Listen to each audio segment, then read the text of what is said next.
Welcome students. मैं Manish Garg, cost accountant, MCom LLB FCM में आज आपके साथ इनपुट टैक्स क्रेडिट इसके ऊपर डिस्कशन करूंगा।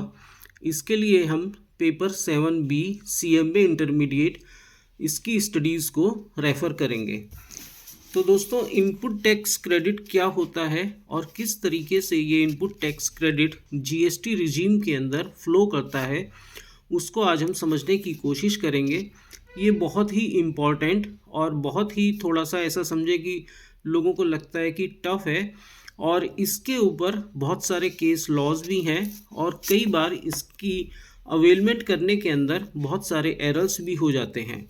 तो इसको ठीक से क्लियर करने के लिए, समझने के लिए हम स्टार्ट करते हैं। Uninterrupted and seamless chain of ITC is one of the key features of GST. ITC is a mechanism to avoid cascading of taxes.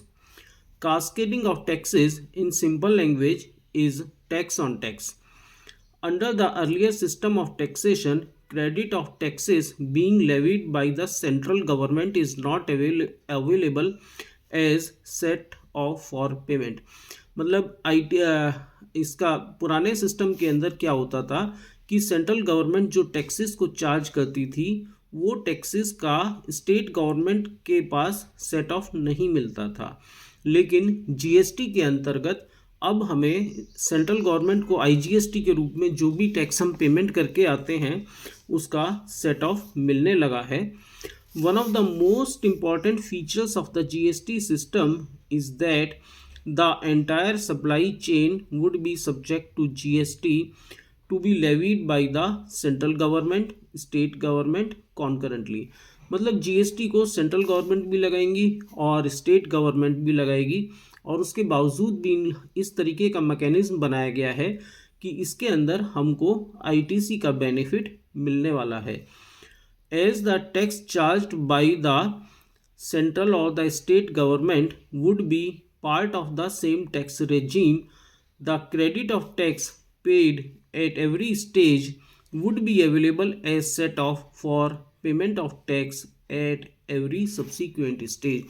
Meaning कि अगली स्टेज में, किसी सब्सिक्वेंट स्टेज में जब हमें अपनी टैक्स की लाइबिलिटीज़ का पेमेंट करना होगा, तब उस वक्त जितना भी हमने आईटीसी क्लेम किया है, परचेज़ किया है, जो भी हमारी इनवर्ड सप्लाई है और जितना भी हमारे पास उसके ऊपर हमने टैक्स सप्लायर को पेमेंट किया है, उसको हम आईटीसी बोलते हैं।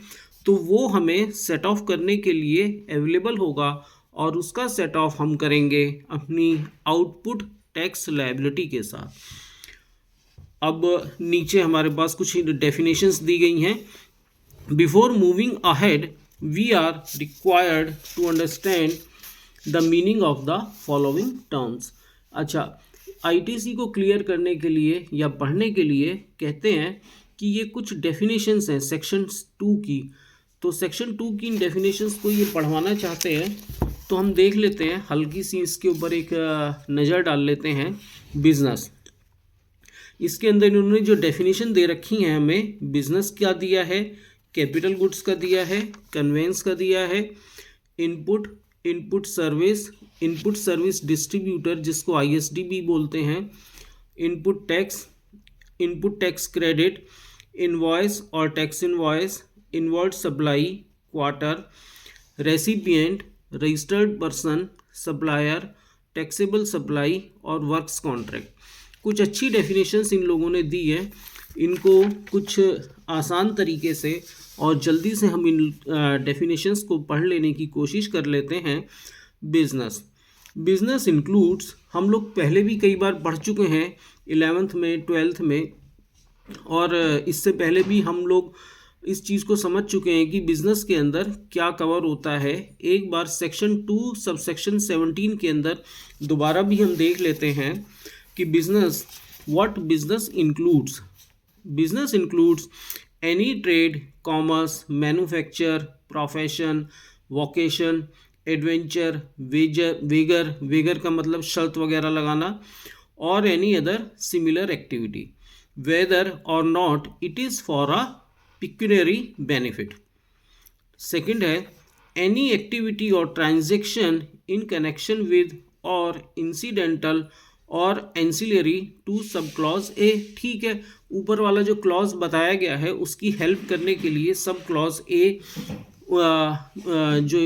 उसकी हेल्प करने के लिए जो एंसिलरी ट्रांजेक्शन्स या एक्टिविटी हैं, तो इस तरीके से इन्होंने बिजनेस को डिफाइन करने की या बताने की कोशिश की है।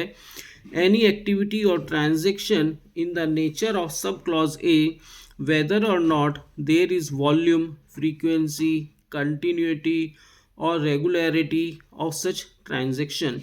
मतलब कहना चाहते हैं कि ये ज़रूरी नहीं है कि वो कोई वॉल्यूम, फ्रीक्वेंसी या लगातार continuity, regularity of such transaction and so on.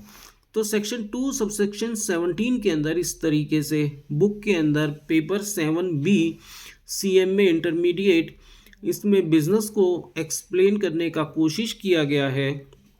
इसके साथ ही अब हम देखते हैं section 219 capital goods. Capital goods means goods the value of which is capitalized in the books of account of the person claiming the input tax credit and which are used or intended to be used in the course of furtherance of business। Capital goods जो heavy value investment होता है, हम लोगों ने study भी किया है कि कैपिटल गुड्स क्या होते हैं। जो रॉ मटेरियल होता है या इनपुट होता है वो अलग होता है, और कैपिटल गुड्स को हम बैलेंस शीट के अंदर जा कर के कैपिटलाइज करते हैं और उसकी टैक्सेबल वैल्यू के ऊपर हम लोग टैक्स डेप्रिसिएशन भी क्लेम करते हैं। तो इसको कैपिटल गुड्स बोलते हैं। The value of which is capitalised in the books of account of the person claiming ITC। Capitalised का मतलब कि हम उसको बैलेंस शीट में शो कराते हैं। सेक्शन 2 सबसेक्शन 34 ये बोलते हैं convince. Conveyance includes a vessel, an aircraft and a vehicle। तो उन्होंने कन्वेंस को भी क्लियर कर दिया, वेसल हो गया, एयरक्राफ्ट हो गया और कोई व्हीकल हो गया। सेक्शन 259 में बताते हैं, देखिए ये जो डेफिनेशन हमें बताई जा रही हैं या इनपुट टैक्स क्रेडिट के इस चैप्टर के अंदर इसलिए बताई जा रही हैं क्योंकि इनका रेलेवेंस है। जैसे जैसे हम आगे आगे बढ़ते जाएंगे तो कहीं ना कहीं हमें इस टर्म के साथ या इस टर्मिनोलॉजी के साथ डिस्कस करना पड़ेगा, दो चार होना पड़ेगा। तो इसलिए हमें ये टर्मिनोलॉजी बताने के लिए इन डेफिनेशंस को एक्सप्लेन किया गया है। नेक्स्ट आता है इनपुट।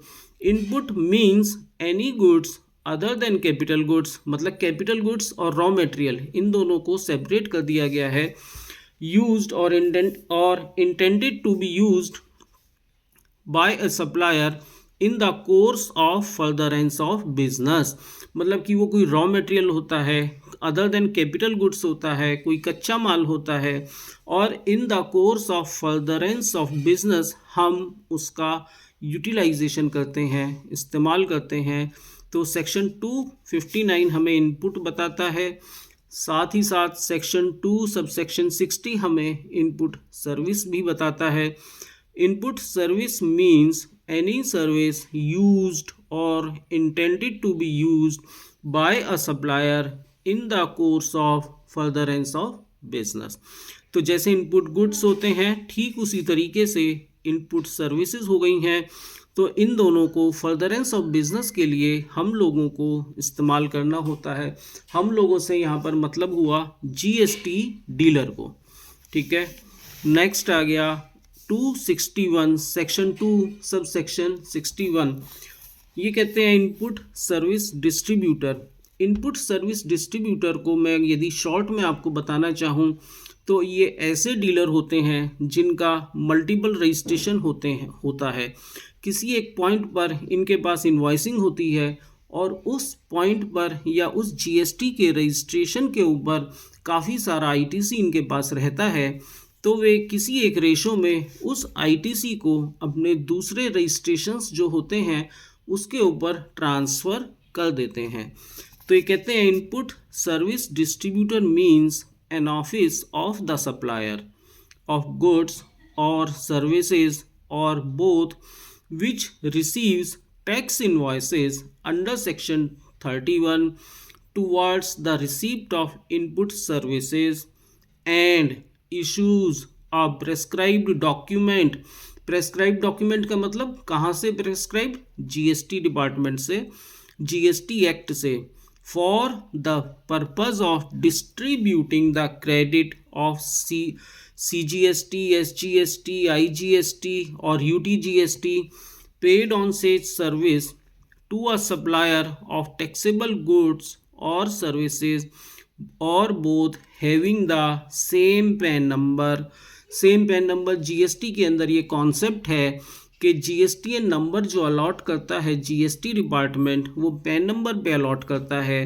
तो ये लिख रहे हैं कि सेम पैन नंबर, यानी कि पैन नंबर यदि सेम है और जीएसटी नंबर एक से ज़्यादा है तो उस केस में हम इनको डिस्टिंक्ट पर्सन भी कहते हैं। तो ये व्यक्ति जहाँ पर इनके पास आईटीसी इकट्ठा है काफ़ी सारा, उस आईटीसी को शिफ्ट कर सकते हैं प्रेस्क्राइब्ड डॉक्यूमेंट के माध्यम से अपने दूसरे जीएसटीएन नंबर पर, having the same pan number. Input tax section 262 हम देखते हैं कि इनपुट टैक्स किसको कहते हैं। मैं आपको थियोरेटिकली ही इसको समझा देता हूँ कि जीएसटी डीलर, जीएसटी के अंदर जिस व्यक्ति का रजिस्ट्रेशन है, जीएसटी डीलर जब भी कोई बाइंग करते हैं या कोई परचेज करते हैं, वो दो चीज़ों में डील करते हैं, या तो गुड्स में या सर्विसेज में। यदि वे गुड्स की बाइंग करते हैं तो, और यदि वे सर्विसेज की बाइंग करते हैं तो, उन दोनों केसेस में जीएसटी डीलर को एक इनवॉइस मिलता है। वो इनवॉइस इशू किया जाता है जीएसटी डीलर ने जिनसे बाय किया है, मींस उनके सप्लायर के द्वारा। तो जीएसटी डीलर को जो इनवॉइस मिलता है, उस इनवॉइस के ऊपर उनका सप्लायर जो भी आईटीसी उनसे चार्ज करता है, तो वो रेसिपिएंट होने के नाते जीएसटी डीलर उसका इनपुट टैक्स क्रेडिट के रूप में बेनिफिट ले सकते हैं। तो this is known as the input tax. Next है input tax credit, section 2 subsection 63। Input tax credit means the credit of input tax. जो इनपुट टैक्स उनके बिल के ऊपर रिफ्लेक्ट हो रहा है, उसका जब वे क्रेडिट लेंगे, क्रेडिट कहाँ लेंगे? वो क्रेडिट जीएसटीएन पोर्टल पर उनके इलेक्ट्रॉनिक क्रेडिट लेजर के अंदर रिफ्लेक्ट होने लगता है, तो उसको हम इनपुट टैक्स क्रेडिट कहते हैं। और इसका यूटिलाइजेशन हम किस तरीके से करने वाले हैं ये भी हम बताएंगे। जब जीएसटी डीलर अपनी बिलिंग करते हैं, उस बिलिंग के वक्त जो उनकी आउटपुट टैक्स लायबिलिटी होती है, उसका डिस्चार्ज दो तरीके से होता है। या तो वो कैश में पेमेंट करेंगे, या फिर उनके पास जो आईटीसी होगा उसके साथ उसका एडजस्टमेंट हो जाएगा। सो स्टूडेंट्स, नेक्स्ट आता है गाइस सेक्शन 2 सबसेक्शन 66, इनवॉइस और टैक्स इनवॉइस। इनवॉइस और tax invoice means the tax invoice as referred to in section 31। तो जीएसटी के अंदर सेक्शन 31 के अंदर टैक्स इनवॉइस बनाना हमको बताया गया है। तो वो इनवॉइस हो गया जो इन्होंने डेफिनेशन दिया है। नेक्स्ट है सेक्शन 2 सबसेक्शन 67। जिन लोगों ने अभी अभी वीडियो देखना शुरू किया है, हम उनको बता देते हैं कि हम ICAI CMA paper 7B indirect taxes में इनपुट टैक्स क्रेडिट की स्टडी कर रहे हैं, और इस वक्त हम पेज नंबर 144 पर हैं। तो inward supply in relation to a person shall mean receipt of goods or services or both, whether by purchase, acquisition or any other means, with or without consideration। मतलब इसके अंदर विद कंसिडरेशन भी हो सकता है, विदाउट कंसिडरेशन भी हो सकता है, और विद कंसिडरेशन या विदाउट कंसिडरेशन ये सप्लाई की जो डेफिनेशन होती है वो हम सेक्शन 7 में देख चुके हैं। अब आता है सेक्शन 292 क्वार्टर को ये बताना चाहते हैं कि quarter shall mean a period comprising 3 consecutive calendar month ending on the last day of March, June, September and December of a calendar year. मतलब अप्रैल में जून का जो 30 जून होगा वो एक क्वार्टर, 3 महीने का पीरियड जो है वो एक क्वार्टर बनेगा। जुलाई, अगस्त और सितंबर जो है उसका एक क्वार्टर बनेगा। अक्टूबर, नवंबर और दिसंबर का एक क्वार्टर बनेगा। जनवरी, फरवरी और मार्च का एक क्वार्टर बनेगा। अप्रैल टू जून का जो पीरियड होता है उसको क्वार्टर वन बोलते हैं। जुलाई, अगस्त, सितंबर का जो पीरियड होता है क्वार्टर टू। अक्टूबर, नवंबर और दिसंबर का जो पीरियड होता है क्वार्टर थ्री। और जैन, फेब, मार्च जो कि फाइनेंशियल ईयर का लास्ट होता है उसको क्वार्टर फोर बोलते हैं। Recipient section 293। रेसिपिएंट के अंदर मैं आपको एक्सप्लेन करना चाहता हूँ कि जो व्यक्ति गुड्स या सर्विसेज को रिसीव करते हैं उनको हम रेसिपिएंट जानते हैं, बोलते हैं। जो व्यक्ति गुड्स या सर्विसेज को बाय करते हैं, रिसीव करते हैं, कंज्यूम करते हैं, यूटिलाइज करते हैं, उनको हम रेसिपिएंट के रूप में जानते हैं। तो these people will be known as the recipient of supply of goods or services or both means where a consideration is payable for the supply of goods or services or both where no consideration is payable। next है where no consideration is payable for the supply of a service। तो इस तरीके से इन्होंने recipient को explain करने का कोशिश किया है। इन नटशेल आप वो समझेंगे कि हम आईटीसी की बात कर रहे हैं। आईटीसी बोले तो इनपुट टैक्स क्रेडिट, और इनपुट टैक्स क्रेडिट को समझने के लिए जो व्यक्ति गुड्स एंड या सर्विसेज को बाय करते हैं, अपने बिजनेस में यूटिलाइज करते हैं, उनको हम रेसिपिएंट के रूप में जानते हैं। Next section 2 subsection 94 registered person. देखिए, registered person means a person who is registered under section 25। मतलब जीएसटी के अंदर उन्होंने अपना रजिस्ट्रेशन ले रखा है, उनको हम जीएसटी डीलर के नाम से भी जानते हैं। But does not include a person having a UIN, जिनके पास यूनिक आइडेंटिफिकेशन नंबर होता है। यूनिक आइडेंटिफिकेशन नंबर उनके पास होता है जिनके पास पैन नंबर नहीं होता है, आधार नंबर नहीं होता है, फॉरेन एम्बेसी होती है। तो फॉरेन एम्बेसी के लोग जो दिल्ली में एम्बेसीज हैं, उन लोगों को बहुत सारी ट्रांजैक्शंस इस तरह की करनी होती हैं जिसके लिए उन्हें जीएसटी नंबर लेना होता है, या फिर NRTP, non resident taxable person, तो वे भी यूआईएन नंबर उनको मिलता है। मतलब ये हुआ मोटे तौर पे जिन लोगों ने भारत में चलने वाले जीएसटी एक्ट के अंदर अपना पंजीयन करा रखा है, रजिस्ट्रेशन कर रखा है, जीएसटी लॉ को फॉलो करते हैं, तो उन लोगों को हम रजिस्टर्ड पर्सन कहते हैं। नेक्स्ट हो गया सेक्शन 2 सब सेक्शन 105। इसके अंदर आता है supplier. Supplier in relation to any goods और सर्विसेज और both shall mean the person supplying the said goods और सर्विसेज और बोथ एंड शैल इंक्लूड। देखिए, इसके अंदर इंक्लूड कर दिया इन्होंने agent acting as such on behalf of supplier in relation to the goods or services और both supplied। नटशेल में या शॉर्ट में यदि मैं बोलूँ तो आपको समझना है कि वे व्यक्ति, वो डीलर जिनका जीएसटी के अंदर पंजीयन है और गुड्स या सर्विसेज या बोथ उन दोनों की सप्लाई कर रहे हैं।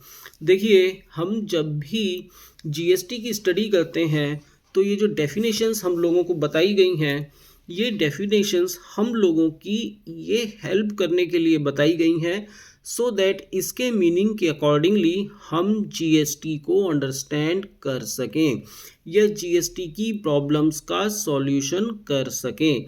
हमसे एग्ज़ाम में कभी ये डेफिनेशंस नहीं पूछी जाती हैं, कम से कम हमने तो जब एग्ज़ाम दिए हैं तब ये डेफिनेशंस नहीं पूछी गई हैं, बल्कि इनके ऊपर बेस्ड क्वेश्चंस आते हैं। सो आपको इन डेफिनेशंस की जो रीडिंग करनी है, समझने के लिए करनी है। नेक्स्ट आ गया section 2108, taxable supply. Taxable supply क्या होती है? Taxable supply means a supply of goods और सर्विसेज और both which is leviable to tax under this act. ठीक है, leviable to tax under this act. Works contract, works contract भी बड़ी अच्छी डेफिनेशन इन्होंने दी है। Works contract means a contract for building, construction, fabrication, completion, erection, installation, fitting out, improvement, modification, repair, maintenance, renovation, alteration, or commissioning of any immovable property wherein transfer of property in goods is involved in the execution of such contract. Works contract के अंदर दो चीज़ें involve होती हैं, एक तो transfer of material होता है, मतलब और दूसरा सर्विसेज का पोर्शन होता है। जैसे आपने किसी एक कॉन्ट्रैक्टर को, बिल्डिंग बनाने वाले को एक कॉन्ट्रैक्ट दे दिया कि विद मटेरियल आप काम करेंगे, तो वो सीमेंट भी लेगा और सरिया भी लेगा और फर्नीचर का सामान भी लेगा और सभी चीज़ें वो लेकर के उस बिल्डिंग की कंस्ट्रक्शन करेगा और लमसम रूप से आपसे चार्ज करेगा। पहले ही तय हो जाएंगी सारी चीज़ें और उस तय के हिसाब से वो आपसे चार्ज करेंगे। तो वर्क्स कॉन्ट्रैक्ट के अंदर वो चीज़ आती हैं जो विद मटेरियल का काम होता है।